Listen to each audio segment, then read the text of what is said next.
प्यारे विद्यार्थियों, मेरे चैनल अमितेक हिंदी में आप सभी का पुनः स्वागत है। आज मैं लेकर आया हूँ क्षितिज भाग 2 कक्षा 10 की पाठ्य पुस्तक से कवि सूर्यकांत त्रिपाठी निराला की कविता अट नहीं रही है। आइए अब कवि सूर्यकांत त्रिपाठी निराला के जीवन का परिचय प्राप्त करते हैं। निराला का जन्म बंगाल के महिषादल में सन 1899 में हुआ। वे मूलतः गढ़वाल, जिला उन्नाव, उत्तर प्रदेश के निवासी थे। निराला की औपचारिक शिक्षा 9वीं कक्षा तक महिषादल में ही हुई। उन्होंने स्वाध्याय से संस्कृत, बांग्ला और अंग्रेजी का ज्ञान अर्जित किया। निराला का पारिवारिक जीवन दुखों और संघर्षों से भरा हुआ था। साहित्यिक मोर्चे पर भी उन्होंने अनवरत संघर्ष किया। सन 1961 में उनका देहांत हो गया। निराला की प्रमुख काव्य रचनाएं हैं अनामिका, परिमल, गीतिका, कुकुरमुत्ता और नए पत्ते। निराला ने उपन्यास और कहानी तथा निबंध लेखन में भी ख्याति प्राप्त की। निराला की संपूर्ण रचनाएं निराला रचनावली के 8 खंडों में प्रकाशित हैं।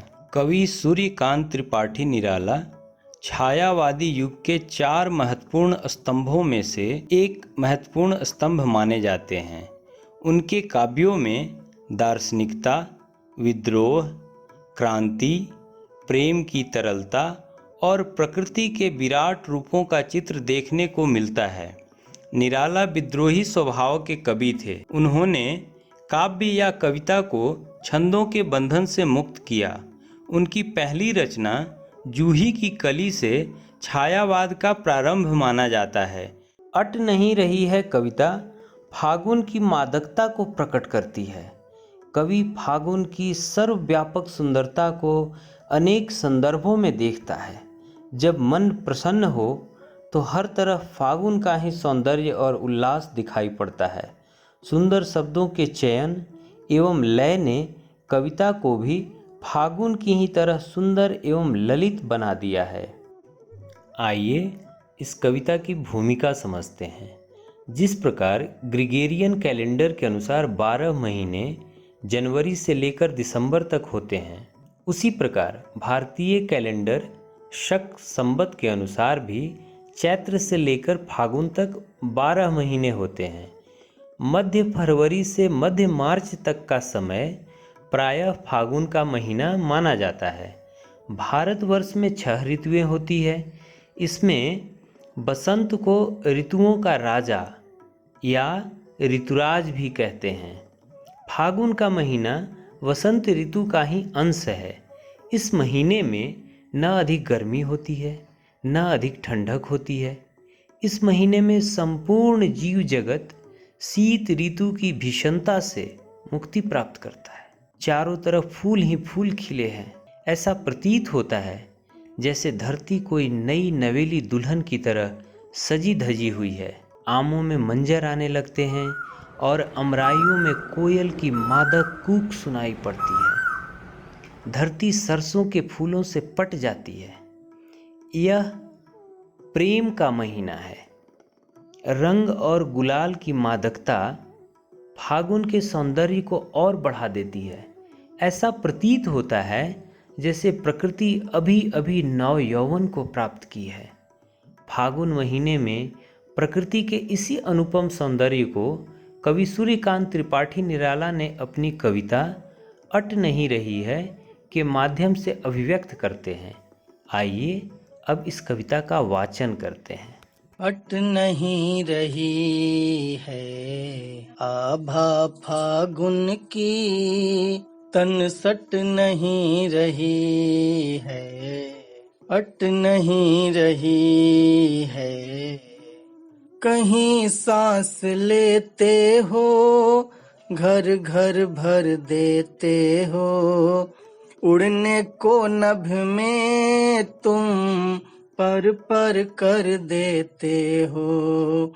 आँख हटाता हूँ तो हट नहीं रही है आभा फागुन की, तन सट नहीं रही है, अट नहीं रही है।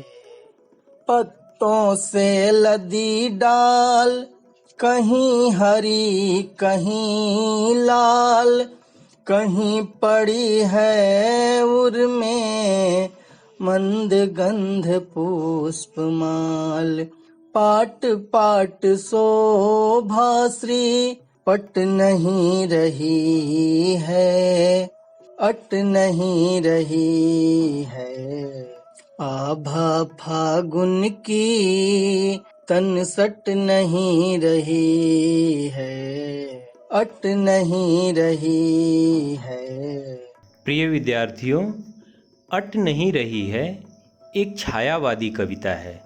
छायावादी कविता की विशेषता यह होती है कि इसमें कवि सीधी बात न कहकर बिंबों और प्रतीकों के माध्यम से अंतर्मन के भावों का बाहर की दुनिया से सामंजस्य बिठाता है। इस कविता में कवि ने विशेष रूप से मानवीकरण अलंकार का प्रयोग किया है।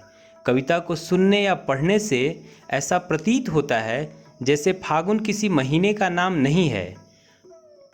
कवि ने फागुन महीने का मानवीकरण किया है।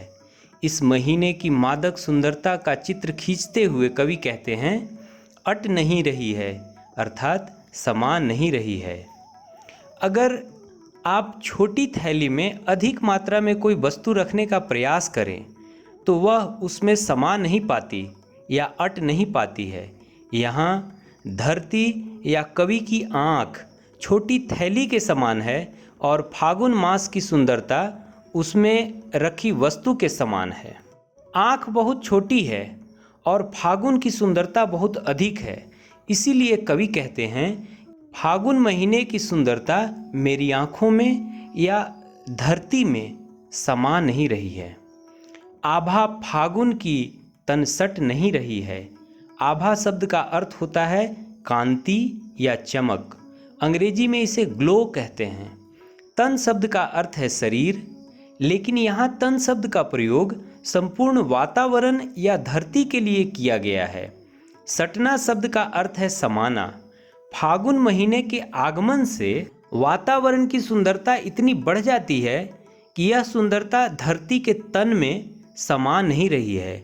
आगे कवि कहते हैं, कहीं सांस लेते हो घर घर भर देते हो, उड़ने को नभ में तुम पर कर देते हो। कवि ने फागुन महीने का मानवीकरण किया है कि फागुन का महीना सांस लेता है। इसका अर्थ यह हुआ कि जब भी हवाएं चलती है तो फूलों की खुशबू संपूर्ण वातावरण में घर घर में फैल जाती है। यह खुशबू संपूर्ण जीव जगत को खुशी और उमंग से भर देती है। यहाँ तुम शब्द का प्रयोग फागुन के लिए हुआ है। कवि कहते हैं कि तुम आकाश में उड़ने के लिए लोगों को पर अर्थात पंख प्रदान करते हो। वास्तव में तो कोई आकाश में उड़ नहीं सकता है। यहाँ पर कर देते हो का शाब्दिक अर्थ होगा कि लोगों में पंख लगा देते हो, और विशेष अर्थ होगा कि लोगों को प्रेरित करते हो। आँख हटाता हूँ तो हट नहीं रही है। जब भी हम किसी सुंदर वस्तु, दृश्य या व्यक्ति को देखते हैं तो उसे निरंतर देखते रहने का मन करता है।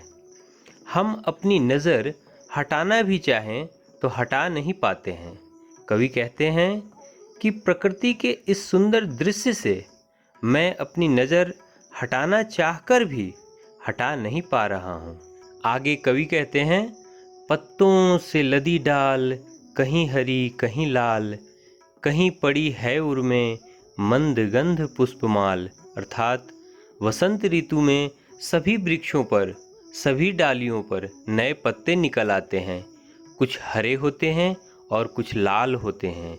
उर शब्द का अर्थ है हृदय, मंद का अर्थ है धीमा या स्लो, गंध का अर्थ है खुशबू, पुष्प का अर्थ है फूल और माल शब्द का अर्थ है माला।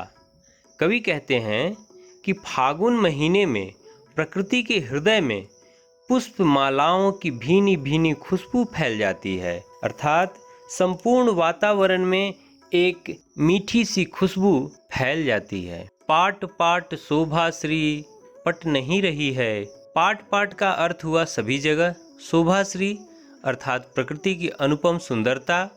पटना शब्द का अर्थ है समाना। कवि कहते हैं कि वसंत ऋतु में फागुन मास की अनुपम सुंदरता चारों तरफ फैल जाती है। यह सुंदरता इतनी अधिक है कि कवि की आंखों में या धरती के आंचल में पट अर्थात समा नहीं रही है, अट नहीं रही है, आभा फागुन की तन सट नहीं रही है। प्यारे विद्यार्थियों, इस प्रकार इस पाठ की संपूर्ण व्याख्या यहीं पे समाप्त हो जाती है। आपको यह वीडियो कैसा लगा कमेंट बॉक्स में अवश्य लिखें। अगर वीडियो पसंद आया तो इसको लाइक और सब्सक्राइब करना न भूलें। धन्यवाद।